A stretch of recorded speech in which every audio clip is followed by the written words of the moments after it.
12,000 Romans faced more than 100,000 Armenians and won in a single afternoon. Ancient historians claim that only 5 Romans fell that day, an impossible number perhaps, but a testament to the legend this battle became. Exaggeration or not, the staggering gap in losses makes the Battle of Tigranocerta one of Rome's strangest victories.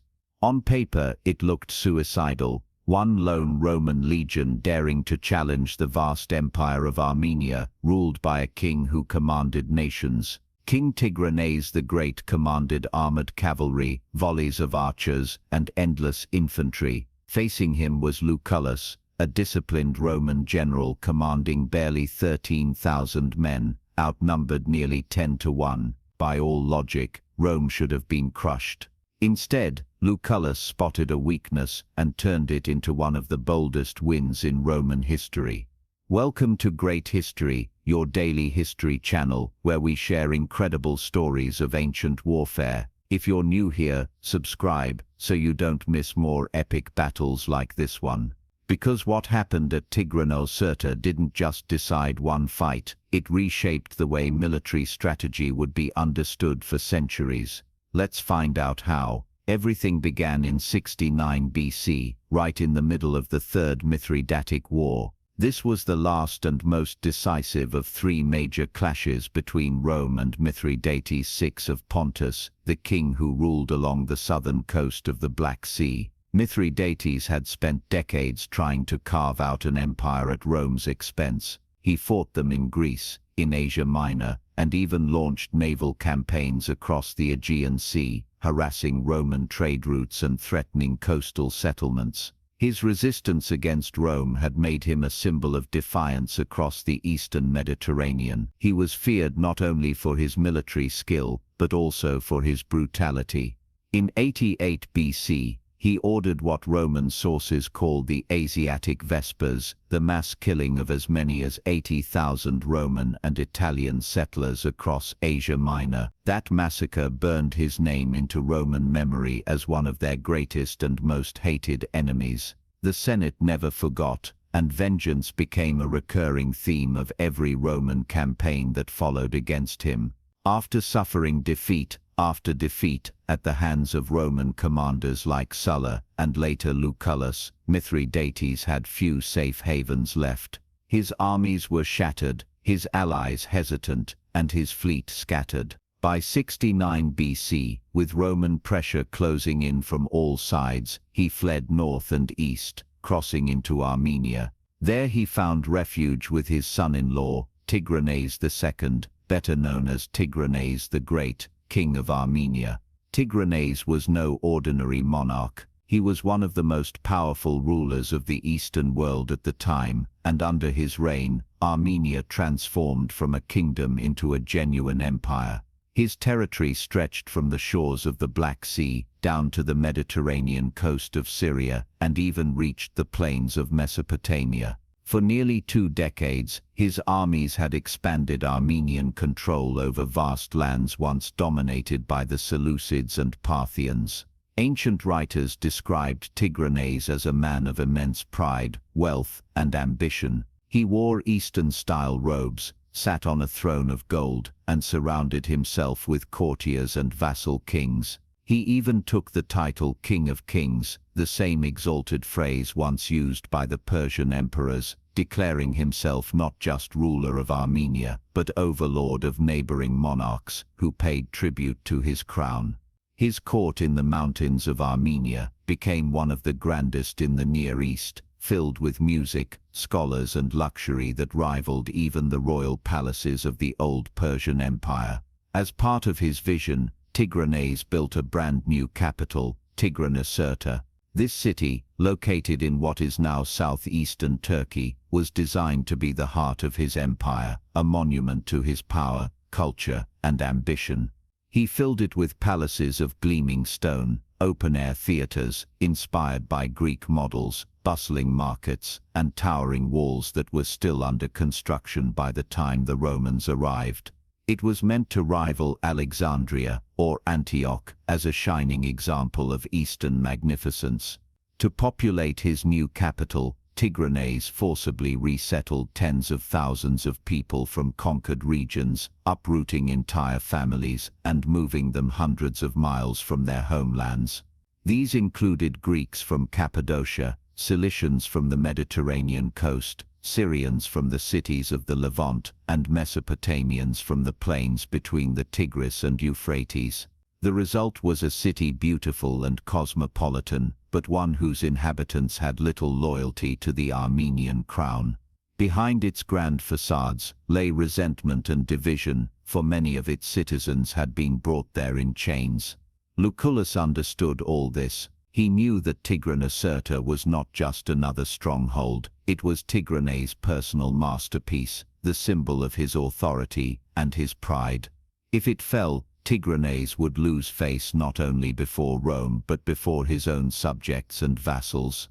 That political and personal pressure worked to Lucullus's advantage. When the Roman general sent a formal demand that Tigranes surrender Mithridates to Roman custody, the Armenian king reacted with fury.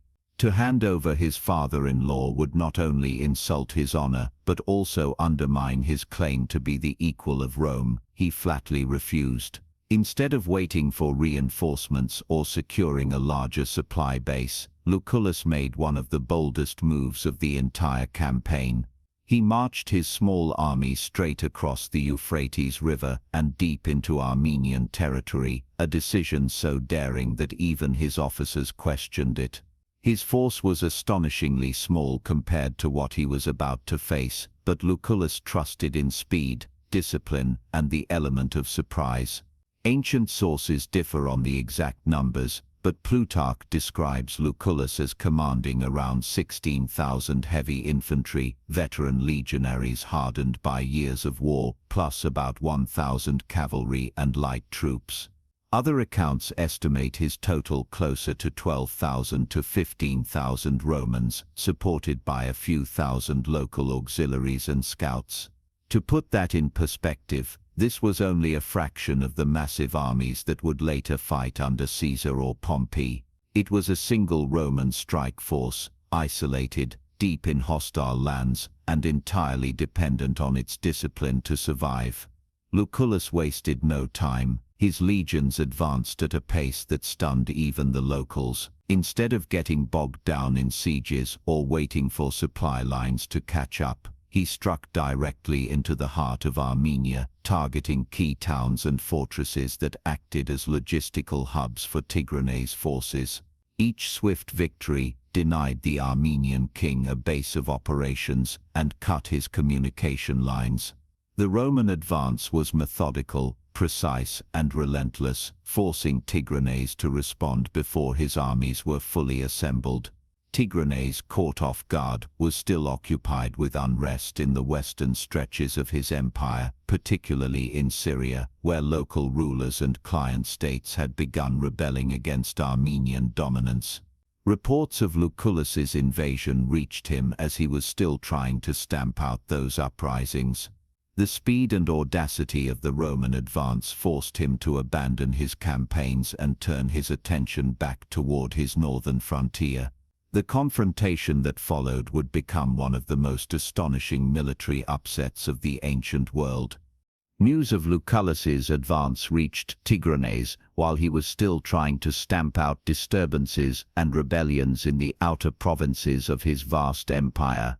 The report struck him with both shock and fury. A Roman army, small in number but daring beyond measure, had penetrated deep into his territory and was now threatening his newly built capital. Tigranes reacted the only way he knew how, by summoning an enormous army to crush the invaders and remind the world why he was called King of Kings. Messengers galloped across Armenia, Cappadocia, Mesopotamia, and the eastern satrapies, carrying royal decrees sealed with the king's emblem.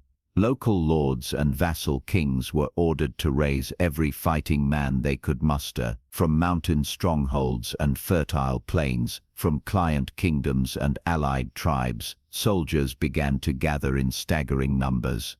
What assembled around Tigranes was one of the most formidable armies ever recorded in the ancient world, an immense force drawn from every corner of his empire, representing a mosaic of languages, armor styles, and fighting traditions. Ancient writers, especially Plutarch, were awed by its size and grandeur, though their figures are difficult to believe. According to their accounts, Tigranes boasted an army that included 20,000 archers and slingers, 55,000 cavalry, of which 17,000 were heavily armored cataphracts, and 150,000 heavy infantry, supported by countless servants, camp followers, engineers, and supply workers.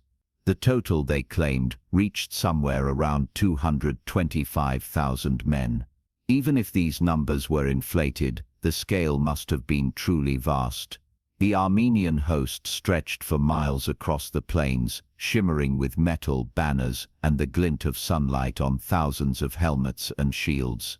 Modern historians, however, take a more cautious view. The logistics of feeding, equipping, and moving nearly 250,000 soldiers through the rugged terrain of eastern Anatolia would have been almost impossible, even for a powerful monarch like Tigranes. Most scholars now estimate a more realistic figure of 70,000 to 100,000 trained combat troops, still an enormous force by ancient standards and more than enough to crush any conventional army in open battle. Even the most conservative estimates suggest that Tigranes outnumbered Lucullus's 12,000 to 15,000 Romans by at least 5 to 1. Yet Lucullus believed that numbers alone did not decide battles. What he trusted was the iron discipline of his Roman legionaries, their unbreakable cohesion, their ability to hold formation under pressure, and the precision with which they executed orders. These men were professionals who had trained for years to fight as one, their confidence rooted not in numbers but in skill.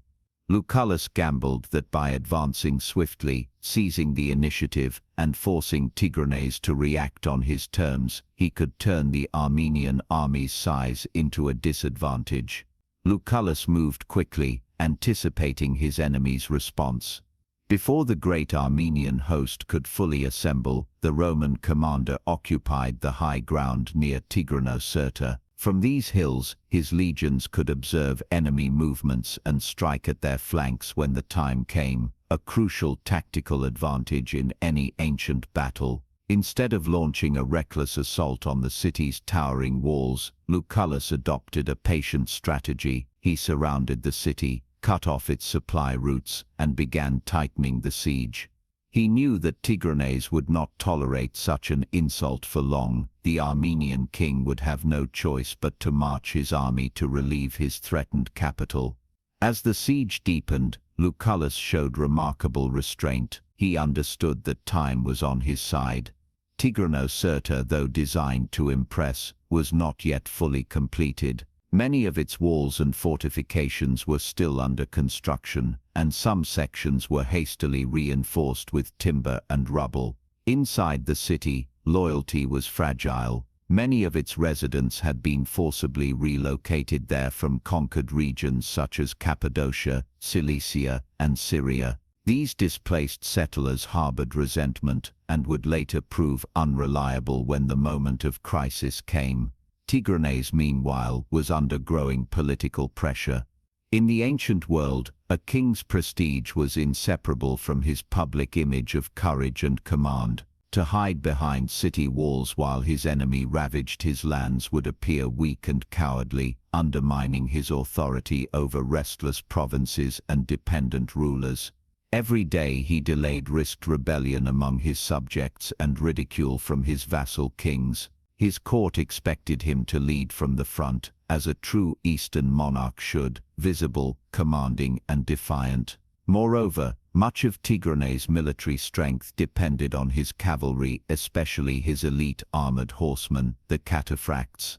These warriors were designed for open-field combat, where they could build momentum, charge, and smash through enemy ranks. Remaining inside a fortress would waste their potential while giving Lucullus time to fortify his positions and starve the defenders. The longer the siege continued, the more the advantage would shift to the Romans, whose mastery of siegecraft and discipline could wear down any opponent. Tigranes had little choice. Eventually, he would have to gather his mighty host and march straight toward the Roman lines. Lucullus knew this as well, and he intended to meet the Armenian army not beneath the walls of the city, but out in the open, where his tactical discipline and battlefield genius could counter sheer numerical might. By the autumn of 69 BC, the two forces were finally facing each other across the plains of Tigranocerta. The Roman camp, though surrounded by an enemy many times its size, remained calm and orderly. These were hardened veterans who had followed Lucullus through years of grueling campaigns in Anatolia and Pontus. They were not merely brave, they were professional soldiers who had survived hardship after hardship. They had crossed mountains, marched in scorching heat, built fortified camps night after night, and fought under storms of arrows without breaking formation. Their trust in their general was absolute.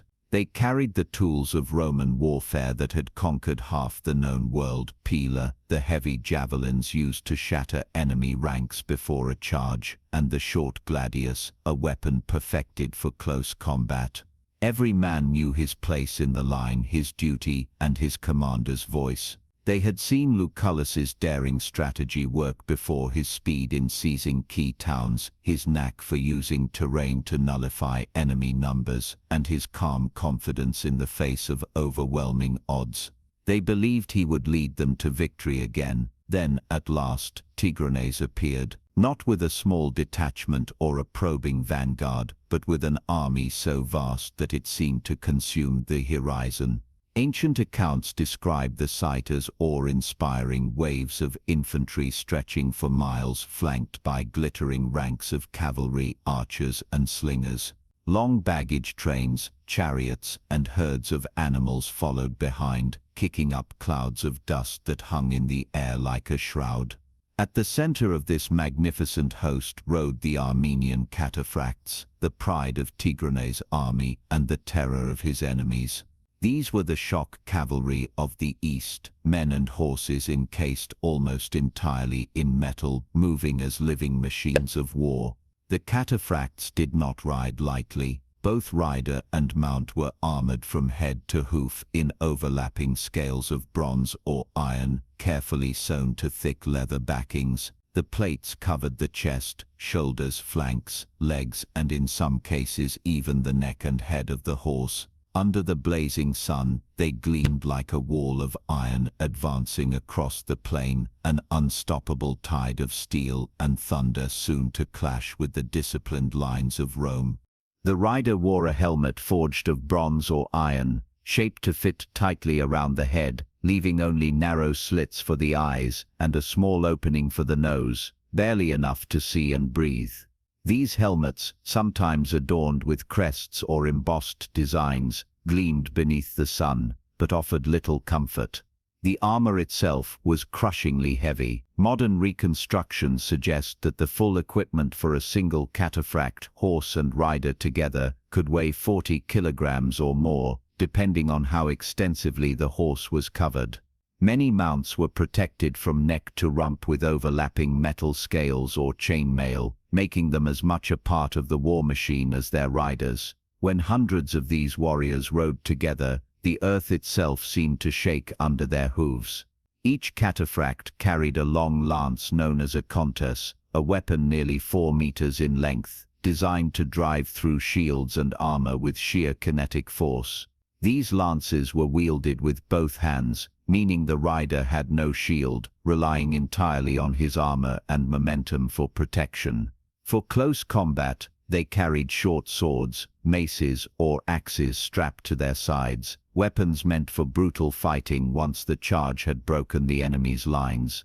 When these men advanced together in a synchronized line, the air filled with the sound of pounding hooves, clattering armor, and the metallic hiss of drawn weapons. They did not simply charge, they crashed forward as a single wall of steel and flesh, both a physical and psychological weapon designed to shatter the courage of anyone before them.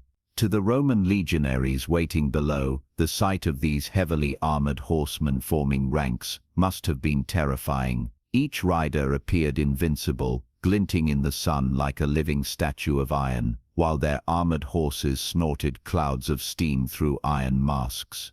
From a distance, it must have seemed as if a tidal wave of metal was about to descend upon them.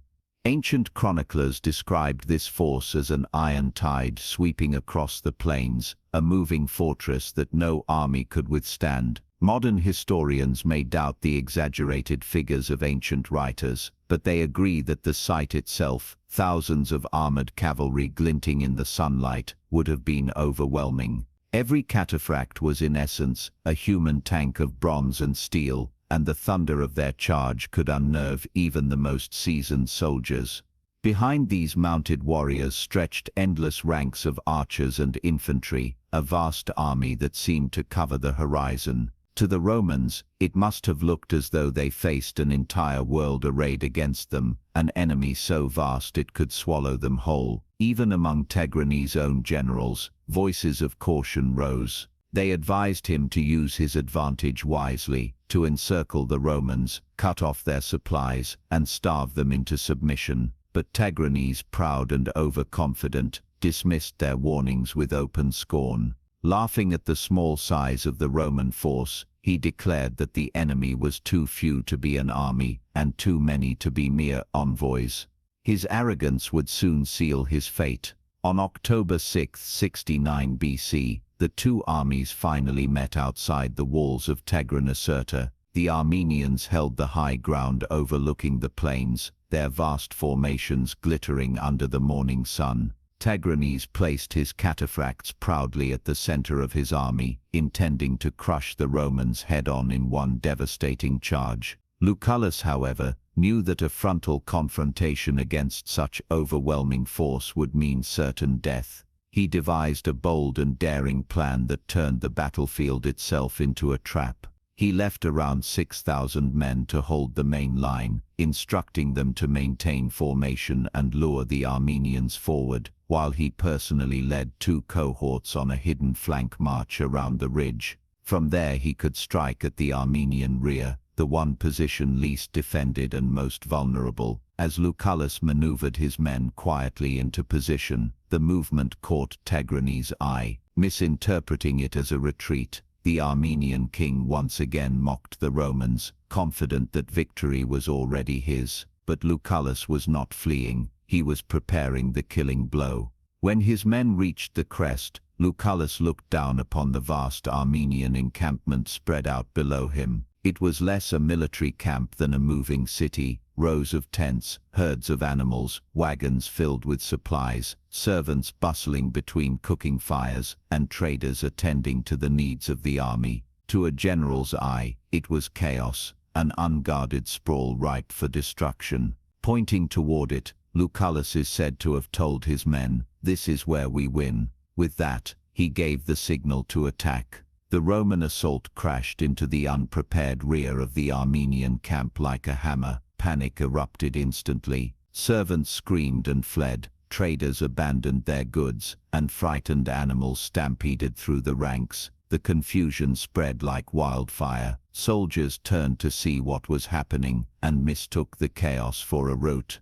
Lucullus's men, disciplined and relentless, struck with surgical precision, cutting through the disordered mass while their comrades at the front pressed forward to engage. Tigranes watched in disbelief as his magnificent army, so vast and proud, crumbled before his eyes. The disciplined order of the Roman legions met the disarray of a force too large to command effectively. Lucullus seized the moment, ordering a full advance. General Murena, commanding the Roman front line, pushed forward to engage the Armenians head-on, while Lucullus's force struck their rear with crushing momentum. The Armenian army found itself trapped between 2 disciplined Roman formations, unable to maneuver or organize. The cataphracts, those once feared knights of iron, suddenly became useless. In the confined chaos of their own men, they had no room to charge. Their immense armor, once an advantage in open battle, now weighed them down, turning them into easy targets for the nimble Roman infantry.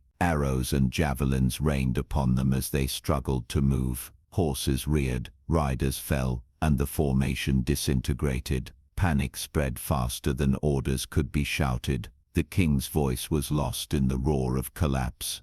Tigranes himself realized the hopelessness of the situation. Stripped of command, surrounded by fleeing soldiers, he cast aside his royal diadem and fled the battlefield. Without their king, the Armenian army's resistance shattered completely. What followed was a massacre. The plains around Tigranocerta became a killing ground as Roman precision met Armenian confusion. The ancient accounts claim that over 100,000 Armenians were slain, while only 5 Romans fell, a figure likely exaggerated, but symbolic of the overwhelming victory. Lucullus wasted no time. With the enemy scattered, he marched directly to Tigranocerta. The city, deprived of its ruler, and seeing the fate of the army, surrendered without resistance. Its immense wealth, gold, jewels, fine cloth, and tribute from across the east, became Rome's prize. Yet Lucullus, unlike many conquerors, chose mercy over cruelty.